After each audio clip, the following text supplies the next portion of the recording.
WHBF is local for you. This is Local 4 News this morning.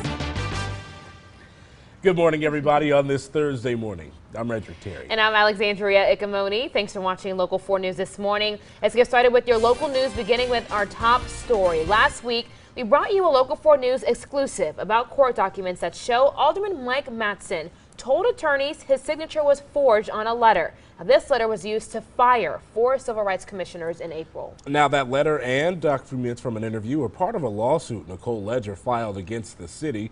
She's one of 4 people the mayor removed back in April. Now she's speaking out about her case for the first time. She says this is not a fight she'll give up on. It was on a letter that fired me, slandered my name, and is hurting the people that I've worked to represent for almost 10 years. I think they thought I would walk away, but I'm not going to.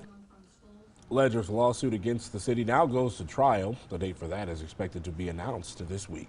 Right now, the search is on for the person who started shooting in Davenport last night and happened in an alley north of Locust Street between Warren and Vine Streets. Now, they did find a gun in a garage can on West 7th Street. It's not clear if that's the same weapon used, but officers were there investigating the scene and also found several shell casings on the ground. Gun violence on the Illinois side of the river prompts the Rock Island Parks director to take down the hoops at a popular basketball court.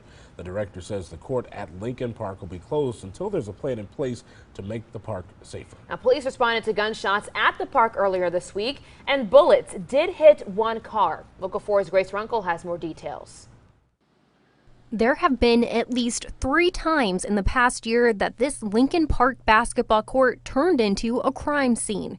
Shots were fired in August 2018, this May, and even this week. Frankly, we've had it. That's why the Parks Department took down the hoops. It breaks my heart to take the rims down, but safety is our #1 concern. Rock Island Parks Executive Director John Gripp says he knows the hoops aren't the problem, but they are what bring in a large group of people. Great basketball players brings great fans, brings girlfriends, boyfriends, and crowds of people. Crowds that he says have gotten out of hand. And we're putting our foot down. We're going to put a plan together and we're going to put an end to this. Gripp says the department is considering adding surveillance cameras. These aren't just your typical cameras. I mean, they zoom in, face recognition, license plate, the whole 9 yards.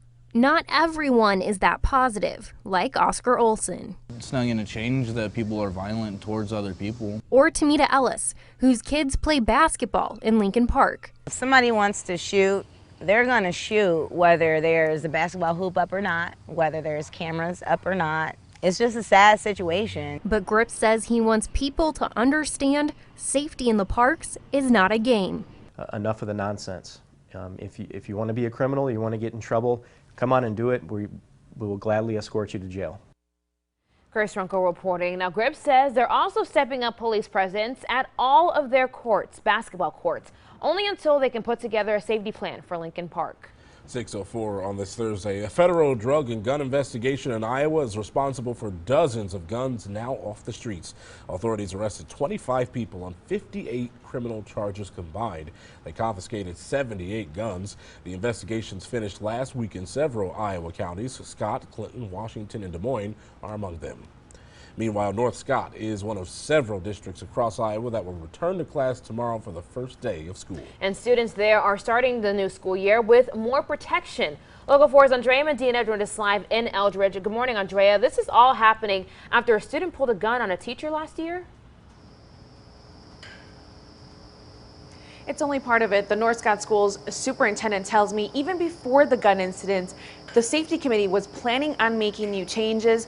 That's after meeting with the Homeland Security, and they did an audit in their school district, and then they also received a grant to make those upgrades around all of their school buildings. Now, though, I want to show you guys something. So if you guys want to walk with me over here, some of the new changes that will be more visible to the public is things like this, where people will be able to see a sign like this one right here, and people will guests will have to get inside the building. They'll have to buzz in, and from getting buzzed, they'll buzz in through the lobby and then inside the school, and then that's where the office staff will be able to let people know where they need to go. And then from there, if you look up here, though, you also notice this new security camera that is mounted to the building. Again, they had security cameras in the past, but these are newer this is a newer version. It's a little bit more high tech, but there are also some changes that are maybe not so obvious. So the district rolled out a smartphone app called P3. That's where students can anonymously report their concerns. They'll be putting a bigger push on the see something, say something policy,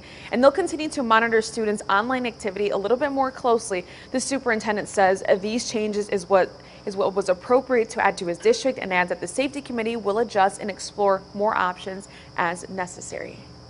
You know, we continue to look at our buildings to make those changes that we need to make that will help the building be safer, but also be a community building, because we are a community building, and so you want to create that welcoming environment along with providing the safest environment possible.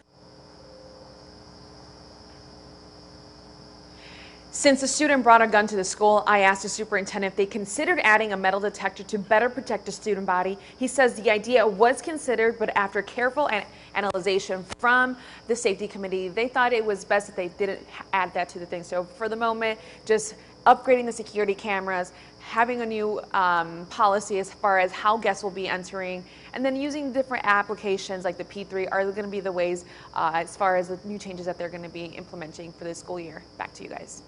All right, Andrea, thanks for that update. If you're planning a trip to the Illinois Governor's Mansion in Springfield, you'll need to make some plans in advance. The Governor's Mansion is getting a makeover and a security upgrade. Starting September 3rd, you'll need reservations, a photo ID, and you'll have to go through a metal detector to get inside. Tours will be limited on Saturdays and during the legislative session between January and May.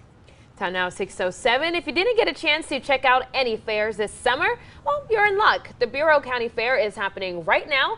It started yesterday, and the rain didn't last long to stop any events. Fairgoers got to see the Wild World of Animals exhibit and the band Rockland Road last night.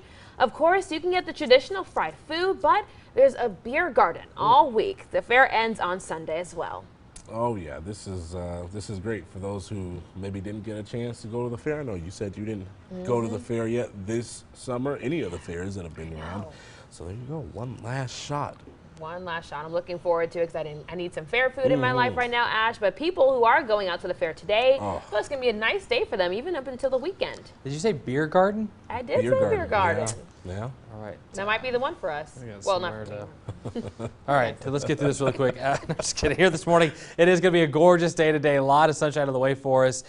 Perfect timing here for the Bureau County Fair. I mean, we're looking at clear skies, sunshine, low humidity, lower temperatures, all below average. You couldn't ask for more. 59 the dew point right now in Moline, 56 the dew point in Davenport. The temperature of 60. It feels pretty great outside. It's going to stay great all day long today and for the next several ones. Actually down to 55 in Galena this morning. That cooler air coming in, moving north to south, and we've got the clouds in the upper level of the atmosphere making their way off toward the south and east. So they're clearing out.